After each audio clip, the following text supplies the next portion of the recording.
Hi dears, Fasal സാറാണ്. വളരെ പ്രധാനപ്പെട്ട ഒരു കാര്യം പറയാൻ വേണ്ടിയിട്ടാണ് വന്നത്. എല്ലാവർക്കും സോഷ്യൽ സയൻസിൻ്റെ ലോകത്തിലേക്ക് സ്വാഗതം.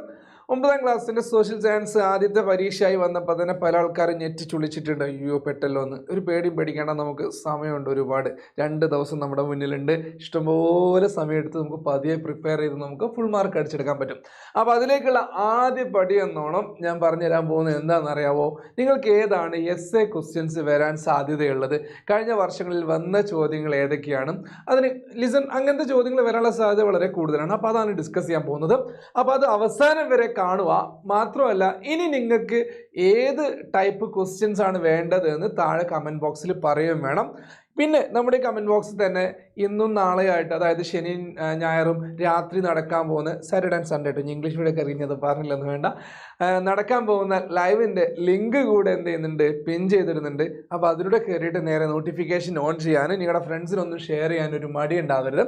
അപ്പം നേരെ സെഷനിലേക്ക് പോവാണ് കേട്ടോ. ഓക്കെ, അപ്പോൾ സോഷ്യൽ സയൻസിൻ്റെ SS2 ജോഗ്രഫി എന്ന് പറഞ്ഞ ഭാഗത്തുനിന്ന് വലിയ 3 ചാപ്റ്റേഴ്സ്, എസ്പെഷ്യലി ആദ്യത്തെ 2 ചാപ്റ്റേഴ്സ് നമ്മുടെ ഹിമാലയത്തിനെ കുറിച്ചുള്ള ചാപ്റ്ററും പ്ലെയിനിൻ്റെ സമുദ്രത്തെക്കുറിച്ചുള്ള ചാപ്റ്ററും രണ്ടും വളരെ വാസ്റ്റാണ്. അപ്പോൾ അതിൽ നിന്ന് എസ് എ ചോദ്യം ഏതായിരിക്കും ഭയങ്കര കൺഫ്യൂഷനായിട്ട് ഇരിക്കുന്നുണ്ടാവും. ഒരു പേടിയും പേടിക്കേണ്ട, 2 ചാപ്റ്ററിലും ഒരുപോലെയുള്ള ഒരു ഏരിയ ഉണ്ട്. ആരെങ്കിലും നോട്ട് ചെയ്തിട്ടുണ്ടോ എന്ന് എനിക്കറിയില്ല. ആദ്യത്തെ ചാപ്റ്ററിലുണ്ട്, സെക്കൻഡ് ചാപ്റ്ററിലുണ്ട്. ആ ഒരു ഏരിയ ആണ് ഏതെന്ന് പറഞ്ഞത് നാച്ചുറൽ വെജിറ്റേഷൻ എന്ന് പറയുന്ന ഏരിയ. എന്താ നാച്ചുറൽ വെജിറ്റേഷൻ എന്നുള്ള ക്വസ്റ്റ്യൻ അത് തന്നെ വരാം. What is natural vegetation? എന്താണ് നൈസർഗിക സസ്യജാലങ്ങൾ എന്ന് പറഞ്ഞ് ഒരു ചോദ്യം വരാം. കഴിഞ്ഞ വർഷം ചോദിച്ചിട്ടുണ്ട്. അത് ജസ്റ്റ് ഒന്ന് നോക്കി വെക്കണം. എന്താണ് ഈ നാച്ചുറൽ വെജിറ്റേഷൻ എന്നുള്ളത്? ഇവിടെ ചോദിച്ചത് make A brief description about natural vegetation in Himalayan region. Listen 6 മാർക്കിൻ്റെ എസ്സേ ക്വസ്റ്റ്യൻ ആണ്, ഇമ്പോർട്ടൻ്റ് ആണ്. അപ്പോൾ അത് എങ്ങനെയാണ് എഴുതേണ്ടത്? നിങ്ങളുടെ ബുക്കിൽ എന്തെല്ലാമാണുള്ളത് അത് നമുക്ക് ജസ്റ്റ് ഒന്ന് ചെക്ക് ചെയ്യണം. ഓക്കെ, അപ്പോൾ ഒരു പ്രദേശത്ത്, ഒരു ഏരിയയിൽ സ്വാഭാവികമായിട്ടും നാച്ചുറലായിട്ട് ഉണ്ടാകുന്ന വെജിറ്റേഷൻ പ്ലസ് അവിടെയുള്ള അതിൻ്റെ ഓസ്പ്രിങ്സ്, അതിനുണ്ടാകുന്ന അതിൻ്റെ സാപ്ലിങ്സ് ഒക്കെ ഉണ്ടല്ലോ, അതിൻ്റെ തൈവിത്ത്, അവിടെ അഡാപ്റ്റ് ചെയ്ത് ജീവിക്കാനുള്ള കപ്പാസിറ്റി ഉണ്ടെങ്കിൽ നമുക്ക് അതിന് എന്തെന്ന് പറയാൻ പറ്റും? നാച്ചുറൽ വെജിറ്റേഷൻ, നൈസർഗിക സസ്യജാലങ്ങൾ എന്ന് പറയാൻ പറ്റും. ഓക്കെ, അതെന്തായാലും റെഫർ ചെയ്യണം. അപ്പോൾ ആ ചോദ്യങ്ങളൊക്കെ ഇന്ന് രാത്രി നമ്മൾ ഡിസ്കസ് ചെയ്യുന്നുണ്ട്. ഓക്കെ, ഇന്ന് രാത്രി നാളെയായിട്ട് നമ്മൾ എന്ത് ചെയ്യുന്നുണ്ട്? സാറ്റർഡേ സൺഡേ ആയിട്ട് ഡിസ്കസ് ചെയ്യുന്നുണ്ട്. അപ്പോൾ ഞാൻ എന്ത് ചെയ്യാം, നേരെ നമ്മുടെ ക്വസ്റ്റ്യൻ്റെ ആൻസറിലേക്ക് പോകാം. നോക്കൂ, ലിസൺ, ആദ്യം തന്നെ പറയേണ്ടത് എന്തെല്ലാം ഫാക്ടേഴ്സ് ആണ് നാച്ചുറൽ വെജിറ്റേഷനെ ഇൻഫ്ലുവൻസ് ചെയ്യുന്നതെന്ന. ആദ്യം തന്നെ എലിവേഷൻ, ഉയരം, ടോപ്പോഗ്രഫി, സോയിൽ ടൈപ്പ്, ഇത്രയും കാര്യങ്ങളാണ് ഈ നാച്ചുറൽ വെജിറ്റേഷൻ, നൈസർഗിക സസ്യജാലങ്ങളുടെ റീജിയണൽ വേരിയേഷനുള്ള കാരണം. അതായത് ഇത്രയും കാരണങ്ങൾ കൊണ്ട് ഡിഫറെൻറ്റ് ടൈപ്സ് ഓഫ് പ്ലാന്റ്സ് അവിടെ ഉണ്ടാവും എന്നർത്ഥം. Okay, listen. അപ്പോൾ ഉയരം, ഭൂപ്രകൃതി, മണ്ണിനം, കാലാവസ്ഥ തുടങ്ങിയ ഘടകങ്ങളിലെ വ്യത്യാസം, ഹിമാലയൻ നിരകളിൽ, ഹിമാലയൻ റീജിയൻസിലെ ഡിഫറെൻറ്റ് ടൈപ്സ് ഓഫ് വെജിറ്റേഷൻ, പലതരം സസ്യജാലങ്ങൾ ഉണ്ടാവാൻ കാരണമായി. 1. ഓക്കെ, ഇനി ശ്രദ്ധിക്കേണ്ട കാര്യം എന്താണെന്ന് ചോദിച്ചാൽ, 2 ടൈപ്പ്, പ്രധാനമായിട്ടും 2 ടൈപ്പ് നാച്ചുറൽ വെജിറ്റേഷൻ ആണ് പൊതുവെ കാണാറുള്ളത്. നമുക്ക് ഏതൊക്കെ? ഒരുപാട് ടൈപ്പ് ഉണ്ടെങ്കിൽ ഏറ്റവും പ്രധാനമായിട്ട് നമ്മൾ പറയുന്നതാണ് കേട്ടോ. ഓക്കെ, 200 സെൻറ്റിമീറ്ററിന് മുകളിൽ നമുക്ക് മഴ കിട്ടുന്ന പ്രദേശം ഉണ്ടെങ്കിൽ അവിടെ ട്രോപ്പിക്കൽ എവർഗ്രീൻ വെജിറ്റേഷൻ ഉണ്ടാകും.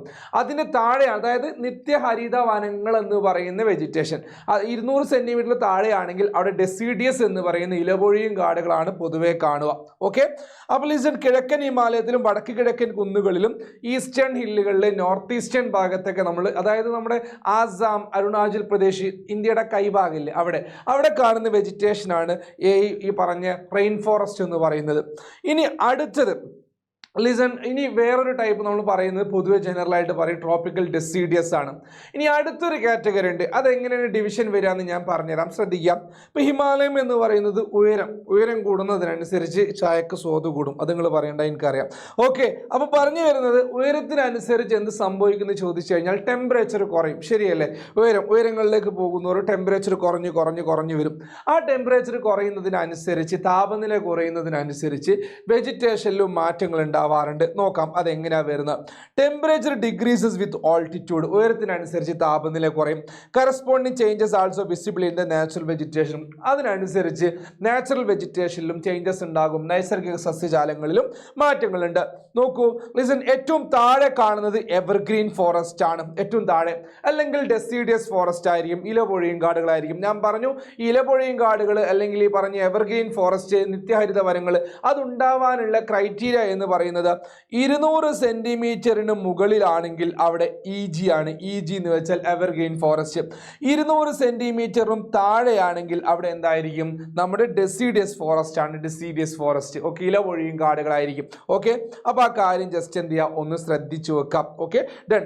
ഇനി നോക്കേണ്ട, അയ്യോ മാറിപ്പോയോ? ഓക്കെ, 200 താഴെ ഇങ്ങനെ വരാം. Listen listen listen listen. സ്പെക്ട്രമോ? സ്പെക്ട്രം എന്ന് വെച്ചാൽ ഒന്നും പേടിക്കണം കേട്ടോ. താഴെ ഒരു നിര, മുകളിൽ വേറെ നിര, അതിന്റെ മുകളിൽ വേറെ നിര, നിരനിരയായിട്ട് എന്നാണ് അർത്ഥം. അത്രേ ഉള്ളൂ. പലതരം എന്നേ അർത്ഥമുള്ളൂ സ്പെക്ട്രത്തിന്റെ ഒക്കെ പേര്. കേട്ടിട്ട് ബേജാറാവണ്ട. ഓക്കെ, പേടിക്കേണ്ട.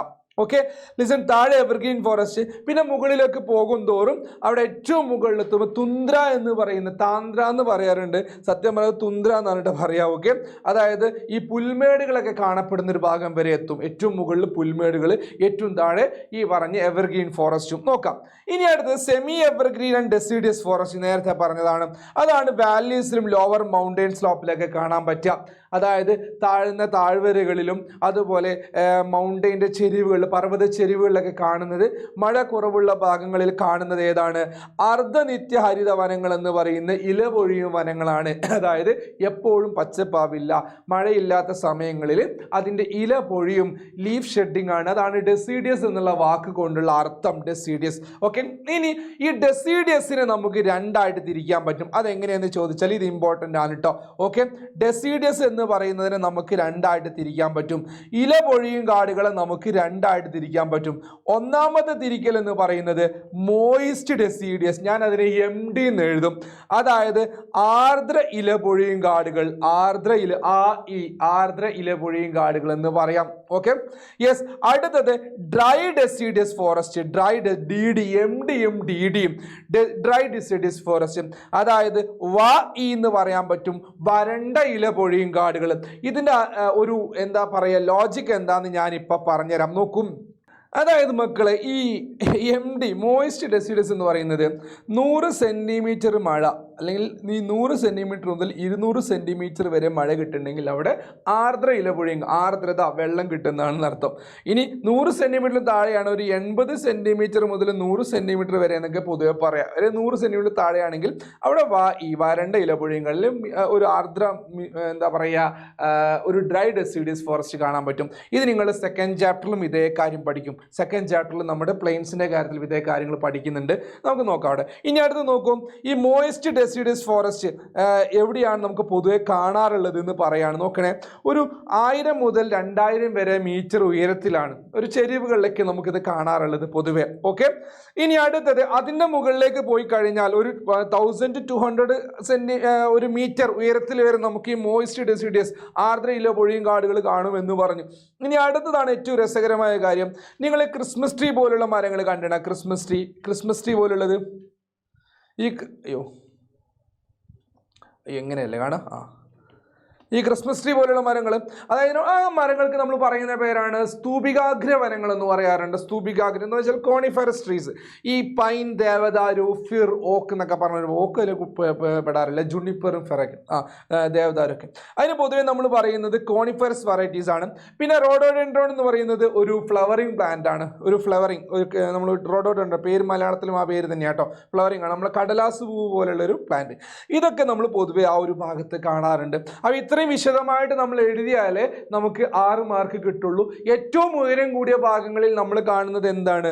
യെസ്, ആൽപൈൻ പുൽമേടുകൾ എന്ന് പറയുന്നത്, അല്ലെങ്കിൽ ഈ പറഞ്ഞ ആൽപൈൻ മെഡോസ്, അല്ലെങ്കിൽ തുന്ദ്ര എന്നൊക്കെ, തുന്ദ്ര റീജിയൻ എന്ന് പറയും, ടാൻഡ്ര മേഖല, തുന്ദ്ര മേഖല എന്നൊക്കെ പറയും. അവിടെ എന്താണ്, നമുക്ക് ഈ ആൽപൈൻ മെഡോസ് കാണുന്നു. അപ്പോൾ ഇത്രയേ ഉള്ളൂ. ഇതേ നമ്മൾ എഴുതി വെക്കേണ്ടതുള്ളൂ. 6 മാർക്കിൻ്റെ ക്വസ്റ്റ്യൻ ആണ്. ഈ ചിത്രം ഒന്നും വരയ്ക്കേണ്ട ആവശ്യമൊന്നുമില്ല. ജസ്റ്റ് എന്ത് ചെയ്താൽ മതി, എഴുതി വെച്ചാൽ മാത്രം മതി. ഇത്രയും മാത്രം. ഓക്കെ, അപ്പം എന്തൊക്കെയാണ് ഇപ്പോൾ ഇതുവരെ പറഞ്ഞ കാര്യങ്ങളൊന്നും കൂടെ ഞാൻ റിവേഴ്സ് ചെയ്തുതരാം. ജസ്റ്റ് നോക്കാം. എന്തൊക്കെയാണ് നൈസർഗിക സസ്യജാലങ്ങൾ, ഈ പറഞ്ഞ നാച്ചുറൽ വെജിറ്റേഷൻ ഇൻഫ്ലുവൻസ് ചെയ്യുന്ന factors, elevation, topography, soil type, climate, ഈ 3 കാര്യങ്ങളൊന്നും എഴുതി വെക്കാം. ഉയരം, ഭൂപ്രകൃതി, മണ്ണിനെ, കാലാവസ്ഥ എന്നിവയെ സ്വാധീനിക്കുമെന്ന് പറയുന്നുണ്ട്. 200 സെന്റിമീറ്ററിന് മുകളിൽ മഴയുള്ള സ്ഥലങ്ങൾ, റെയിൻഫാൾ ഉള്ള ഭാഗത്ത് ട്രോപ്പിക്കൽ എവർഗ്രീൻ ഫോറസ്റ്റ്, നിത്യഹരിത വനങ്ങൾ നമുക്ക് കാണാൻ പറ്റുമെന്ന് പറഞ്ഞു. പിന്നെ നമ്മൾ പറഞ്ഞ കാര്യങ്ങൾ, ഉയരത്തിനനുസരിച്ച്, ഓൾട്ടിറ്റ്യൂഡ് കൂടുന്നതിനനുസരിച്ച് നമുക്ക് വെജിറ്റേഷനിൽ മാറ്റം ഉണ്ടാകുമെന്ന് പറഞ്ഞു, ഈ നൈസർഗിക സസ്യജാലങ്ങളിൽ മാറ്റം ഉണ്ടാകുമെന്ന് പറഞ്ഞു. ഏറ്റവും താഴെ നമുക്ക് ഒരു ബ്രോഡ് ലീഫ് ആയിട്ടുള്ള അല്ലെങ്കിൽ എവർഗ്രീൻ ഫോറസ്റ്റ് ഒക്കെ നമുക്ക് കാണാൻ പറ്റും ഈ മൗണ്ടെയിൻ ഏറ്റവും സ്ലോപ്പുകളും താഴ്വരകളിലൊക്കെ. പിന്നെ മഴ കുറയുന്നതിനനുസരിച്ച് നമുക്ക് എന്ത് കാണാൻ പറ്റും, വാലികളിലൊക്കെ ഡെസിഡിയസ് ഫോറസ്റ്റും സെമി എവർഗ്രീൻ ഫോറസ്റ്റും നമുക്ക് കാണാൻ പറ്റും. ഇലപൊഴിയും കാടുകളും അർദ്ധനിത്യഹരിത വനങ്ങളും കാണാൻ പറ്റുന്നുണ്ട്. ഈ മോയിസ്റ്റ് ഡെസിഡിയസ് എന്ന് പറയുന്ന ഒരു കാറ്റഗറി ഒരു 1000 to 2000 മീറ്റർ വരെ ഉയരത്തിൽ നമുക്ക് കാണാൻ പറ്റും. ഈ മോയിസ്റ്റ് ഡെസിഡിയസിന്റെ ഈ ഡിവിഷൻ ഞാൻ പറയാനുള്ള കാരണം എന്താണെന്നറിയാം, ഈ ആർദ്ര ഇലപൊഴിയും കാടുകളും വരണ്ട ഇലപൊഴിയും കാടുകളും നിങ്ങൾ സെക്കൻഡ് ചാപ്റ്റർ പഠിക്കുന്ന സമയത്ത് ഇതേപോലുള്ളൊരു ഭാഗം അവിടെ വരും, ഇതേപോലുള്ളൊരു ഭാഗം അവിടെ വരും. അപ്പോൾ അവിടെ ഇതാണ് മെയിനായിട്ട് അവിടെ പഠിക്കുന്നത്. 2 ടൈപ്പ് ഇലപൊഴിയും കാടുകൾ, 2 ടൈപ്പ് ഡെസിഡിയസ് ഫോറസ്റ്റ് അവിടെ നിങ്ങൾ പഠിക്കും. അപ്പോൾ അതിന് വേണ്ടിയിട്ടാണ് സാർ ഇത് പറഞ്ഞു തന്നത്. ഇവിടെ അത് ഇമ്പോർട്ടൻ്റ് അല്ലെങ്കിലും സെക്കൻഡ് ചാപ്റ്ററിലെ എസ്എ ചോദ്യത്തിൽ ഇത് ഇമ്പോർട്ടൻ്റ് ആണ്. ഒന്നെങ്കിൽ അത് അല്ലെങ്കിൽ ഇത്, എന്തായാലും ഒരു ക്വസ്റ്റ്യൻ അവിടെ നിന്നുണ്ട്. ഈ പ്ലാന്റ്സുമായി നൈസർഗിക സസ്യജാലങ്ങൾ അല്ലെങ്കിൽ സസ്യജാലങ്ങളുമായി ബന്ധപ്പെട്ടൊരു ചോദ്യം എന്തായാലും വരും. അപ്പോൾ അവിടെ ഒന്ന് അവിടെയോ അല്ലെങ്കിൽ ഇവിടെയോ. അപ്പോൾ അതിന് വേണ്ടിയിട്ടാണ് സാർ ഇത് പറഞ്ഞു തന്നെ കേട്ടോ, ശ്രദ്ധിക്കണം കേട്ടോ. ഓക്കെ, അവിടെ വിശദമായിട്ട് ഇത് പറയുന്നുണ്ട്, അതൊന്ന് പറഞ്ഞു തന്നാണ്. Okay, yes. അപ്പോൾ നമ്മൾ പറഞ്ഞ കാര്യങ്ങൾ എന്താ, ഇനിയൊരു 1000 to 2000 ഈ മോയിസ്റ്റ് ഡെസിഡിയസ് എന്ന് പറഞ്ഞു, ആർദ്ര ഇലപൊഴിയും കാടുകളാണെന്ന് പറഞ്ഞു. അതിൻ്റെ മുകളിലോട്ട് പോവുകയാണെങ്കിൽ അവിടെ കോണിഫെറസ്, ഈ സ്തൂപികാഗ്ര വനങ്ങൾ, കോണിഫെറസ് ട്രീസ്, പൈനും ദേവദാരു ജുണിപ്പറൊക്കെ കാണാമെന്ന് പറഞ്ഞു. അതിന് മുകളിൽ റോഡോഡെൻഡ്രോൺ ഉണ്ട്. ഏറ്റവും മുകളിലായിട്ട് നമുക്ക് ഈ സ്ലോപ്പുകളിലും വാലികളിലൊക്കെ നമുക്ക് കാണാൻ പറ്റുന്ന എന്താണ്, മെഡോസ് ആണ്, പുൽമേടുകളാണ്. നമ്മൾ ഒരുപാട് പേരുകളൊക്കെ പറഞ്ഞു, ഓർക്കുന്നുണ്ടോ? ഈ ബൂഗ്യാൾസും അതുപോലെ നമ്മുടെ എന്താ പറയുക മാർഗുകൾ, സോൻമാർഗ്, ഗുൽമാർഗ്, ബൂഗ്യാൾ ഒക്കെ നമ്മൾ പറഞ്ഞതാണ്. അതൊക്കെ നമ്മൾ ഇന്ന് രാത്രികളിലായിട്ട് ഡിസ്കസ് ചെയ്യുന്നതാണ്. അപ്പോൾ അവിടെയൊക്കെ എല്ലാവരും ഒന്ന് വരിക. ഓക്കെ, ഇനി അടുത്തത്, in the Himalayan region there are 3 types of tourism possibilities explain. ഹിമാലയത്തിലെ 3 രീതിയിലുള്ള വിനോദസഞ്ചാര സാധ്യതകളുണ്ട്. അവ ഏതെല്ലാം വിശദമാക്കുക. നമ്മൾ ആലോചിക്കേണ്ട 3 രീതി എന്ന് പറയുമ്പോൾ 3x2, ഓരോന്നും 2 മാർക്ക്, 6 മാർക്ക്. അപ്പോൾ ശ്രദ്ധിക്കുക, 6 മാർക്ക് അങ്ങനെ വരാം.